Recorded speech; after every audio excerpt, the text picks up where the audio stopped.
अजी सुनते हैं, ये बहू तो हमारे घर का सत्यानाश करके ही मानेगी। सुमित्रा देवी ने अपना पल्लू कमर में खोसते हुए रसोई से बाहर कदम रखा और सीधा अपने बेटे राजीव के सामने जाकर खड़ी हो गई, चेहरे पर गुस्से की लाली और हाथ में बेलन। जैसे ही उन्होंने आव देखा न ताव, सीधा बेटे पर बरस पड़ी। क्या माँ, अब क्या कर दिया आकांक्षा ने? राजीव ने अखबार से नजरें उठाकर मासूमियत से पूछा। क्या कर दिया? अरे पूछो मत, तुमने हमारे घर में बहू लाने के नाम पर एक पढ़ी लिखी गंवार घुसा दी। न ढंग से रोटी बना पाती है, न घर के काम कर पाती है, न आदर सत्कार करना आता है, और ऊपर से जब मैं कुछ कहती हूँ तो ऐसे मुंह बनाती है जैसे मेरे सिर पर एहसान कर रही हो। इतना सुनते ही पास में खड़ी आकांक्षा का खून खौल उठा। वह अब तक चुपचाप सुन रही थी, लेकिन जब सास ने उसे पढ़ी लिखी गंवार कह दिया तो उससे रहा नहीं गया। उसने अपनी सास की तरफ एक तीखी नजर डाली और बड़े ही सधे हुए लहजे में जवाब दिया, सासू माँ, आप चाहती तो प्यार से सिखा सकती थी, लेकिन आपको तो बस ताने देने का शौक है। और रही बात पढ़ी लिखी गंवार की, तो पढ़ाई लिखाई मेरी गलती नहीं, आपकी सोच की गलती है। घर का काम करने का मतलब यह नहीं कि इंसान की इज्जत उतार दी जाए। इस राजीव ने यह सुनकर चौंक कर अपनी पत्नी की ओर देखा। वह भी जानता था कि उसकी मां का गुस्सा थोड़ा तेज था, लेकिन आज तो बहू ने भी खुलकर जवाब दे दिया था। सुमित्रा देवी का चेहरा गुस्से से लाल हो गया। हाय राम, अब बहुएं हमें ही सिखाएंगी कि घर कैसे चलता है। सुमित्रा देवी ने माथे पर हाथ मारते हुए कहा। नहीं माँ, लेकिन बहुएं भी कोई खरीदी हुई नौकरानी नहीं होती, आकांक्षा ने बिना किसी डर के कहा। राजीव ने थोड़ा झुंझला कर कहा, अरे बस भी करो तुम दोनों, सुबह सुबह महाभारत मत शुरू कर दो। अच्छा, तो तुम्हें भी अपनी माँ की बातें महाभारत लगने लगी। यही हाल रहा तो इससे अच्छा था कि मैं किसी गांव की अनपढ़ लड़की से शादी कर लेता, कम से कम वह घर के काम तो जानती। राजीव ने झुंझला कर कह दिया। बस, अब तो हद ही हो गई। आकांक्षा को जैसे किसी ने जलील कर दिया हो। बहुत खूब, तो आपकी परफेक्ट बहू वही होगी जो बस सिर झुकाकर आपके ताने सुने, बिना कोई शिकायत किए दिन रात काम करे, और पढ़ी लिखी लड़की से शादी करके आपको परेशानी हो रही है। वाह, क्या सोच है आपकी। आकांक्षा की आंखों में आंसू आ गए, लेकिन वह रुकी नहीं। और हाँ, एक बात और सुन लीजिए, मैं पढ़ी लिखी हूँ, कोई अनपढ़ नहीं। अगर चाहूँ तो बाहर जाकर काम कर सकती हूँ, अपने पैरों पर खड़ी हो सकती हूँ। लेकिन आपने क्या किया, अपने ही घर में मुझे नौकरानी से बदतर बना दिया। पूरा घर एकदम सन्नाटे में आ गया।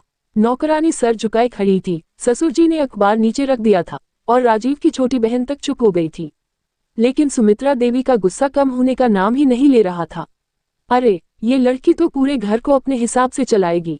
देख लेना, एक दिन इस घर का सत्यानाश कर देगी। सत्यानाश तो आप पहले ही कर चुकी हैं माँ। आपने कभी प्यार से समझाने की कोशिश की ही नहीं, बस दिन रात मुझे ताने देती हैं, कभी मायके वालों को बुरा कहती हैं, कभी मुझे। क्या बहू का सम्मान करना आपके घर में जरूरी नहीं? राजीव को समझ नहीं आ रहा था कि किसका पक्ष ले। वह हमेशा अपनी माँ का साथ देता था, लेकिन आज पहली बार उसे लग रहा था कि शायद उसकी पत्नी भी सही कह रही है। उसी रात जब सुमित्रा देवी गुस्से में अपने कमरे में चली गई, तो राजीव ने आकांक्षा के पास आकर धीरे से कहा, सुनो, शायद मैं गलत था, माँ को थोड़ा बदलने की जरूरत है, लेकिन तुम भी समझो, वह पुरानी सोच की है। धीरे धीरे सब ठीक हो जाएगा। आकांक्षा ने आंसू पोंछते हुए कहा, बस यही चाहती हूँ कि कम से कम इज्जत से जीने दो। मैं भी कोई कठपुतली नहीं हूँ। राजीव ने धीरे से उसका हाथ पकड़ लिया और पहली बार उसने महसूस किया कि उसकी पत्नी कोई पराई नहीं, बल्कि उसकी हमसफर है। अगले दिन सुबह जब सुमित्रा देवी उठी, तो उन्होंने देखा कि आकांक्षा चाय बना रही थी। उन्होंने ताने मारने के लिए मुंह खोला, लेकिन इस बार राजीव बीच में आ गया। माँ, प्लीज, अब कोई ताना नहीं, आपको भी बहू को प्यार से अपनाना सीखना होगा। सुमित्रा देवी चौंक गईं। उनका बेटा, जो हमेशा उनका साथ देता था, आज बहू के लिए खड़ा था। मतलब अब तू भी इस पढ़ी लिखी गंवार के साथ मिल गया? उन्होंने ताना मारा। गंवार कौन है माँ? वह जो मेहनत से घर चलाने की कोशिश कर रही है, या वो जो बिना किसी समझ के सिर्फ ताने देती है? सुमित्रा देवी की बोलती बंद हो गई। वह भुनाभुनाती हुई अपने कमरे में चली गई, लेकिन इस बार उन्होंने दरवाजा बंद कर लिया। अगली सुबह घर में माहौल भारी था।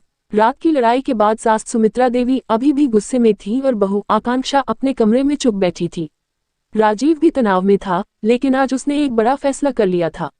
जब सब नाश्ते के लिए बैठे, तो सुमित्रा देवी ने फिर ताना मारते हुए कहा, अरे बहू, तुम्हारी पढ़ाई लिखाई का तो कोई फायदा नहीं दिख रहा, कम से कम घर के काम काज में ही हाथ बंटा लिया करो। आकांक्षा ने पहली बार बिना किसी डर के जवाब दिया, सासू माँ, पढ़ाई लिखाई का फायदा सिर्फ कागजों पर नहीं दिखता, सोच में भी दिखता है। लेकिन अफसोस, कुछ लोगों की सोच अभी तक रसोई तक ही सीमित है।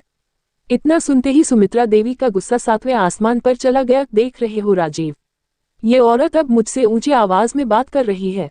इस घर में मेरे लिए कोई इज्जत ही नहीं बची। तू ही फैसला कर, या तो मैं इस घर में रहूंगी या ये। पूरा घर एकदम सन्नाटे में आ गया। ससुर, नंद, नौकरानी, सबकी आंखें राजीव पर टिक गईं। राजीव ने पहली बार अपनी मां की आंखों में आंखें डालकर जवाब दिया, मां, घर में आप भी रहेंगी और आकांक्षा भी, लेकिन अब से कोई मेरी पत्नी की बेइज्जती नहीं करेगा। अगर वह आपके तानों से तंग आकर घर छोड़कर चली गई तो मैं भी उसके साथ चला जाऊंगा। सुमित्रा देवी ने अविश्वास से अपने बेटे को देखा। मतलब अब तू अपनी मां को छोड़कर बीवी के साथ जाएगा? राजीव ने गहरी सांस ली और सख्त लहजे में कहा, मां, मैंने अपनी पूरी जिंदगी आपकी हर बात मानी, लेकिन आज मैं सही और गलत का फर्क समझ चुका हूँ। बहू कोई नौकरानी नहीं होती, उसे भी इज्जत चाहिए, प्यार चाहिए। हाय राम, अब मैं इस घर में नहीं रह सकती। सुमित्रा देवी चिल्लाई और गुस्से में अपने कमरे में चली गई। दरवाजा जोर से बंद कर लिया। आकांक्षा ने पहली बार सुकून की सांस ली। उसने अपने पति की ओर देखा, जिसने आज पहली बार उसका साथ दिया था। धन्यवाद राजीव, राजीव ने हल्की मुस्कान के साथ कहा। अब से कोई धन्यवाद नहीं, सिर्फ सम्मान और प्यार। दोस्तों, ये सिर्फ एक कहानी नहीं थी, बल्कि उन अनसुनी सिसकियों की गूंज थी जो अक्सर हमें सुनाई नहीं देती। अगर इस कहानी ने आपके दिल को छू लिया, अगर कहीं न कहीं आपकी आंखें भी नम हुई, तो इसे दूसरों तक पहुंचाना न भूलें। हो सकता है आपका एक शेयर किसी की सोच बदल दे। और हाँ, हमारे चैनल को सब्सक्राइब जरूर करें, ताकि ऐसी ही भावनात्मक और दिल को छू लेने वाली कहानियां आप तक पहुंचती रहें। क्योंकि कहानियां सिर्फ सुनने के लिए नहीं होती, बल्कि महसूस करने और जिंदगी को नया नजरिया देने के लिए होती हैं। तो मिलते हैं अगली कहानी में, तब तक अपना और अपनों का ख्याल रखें।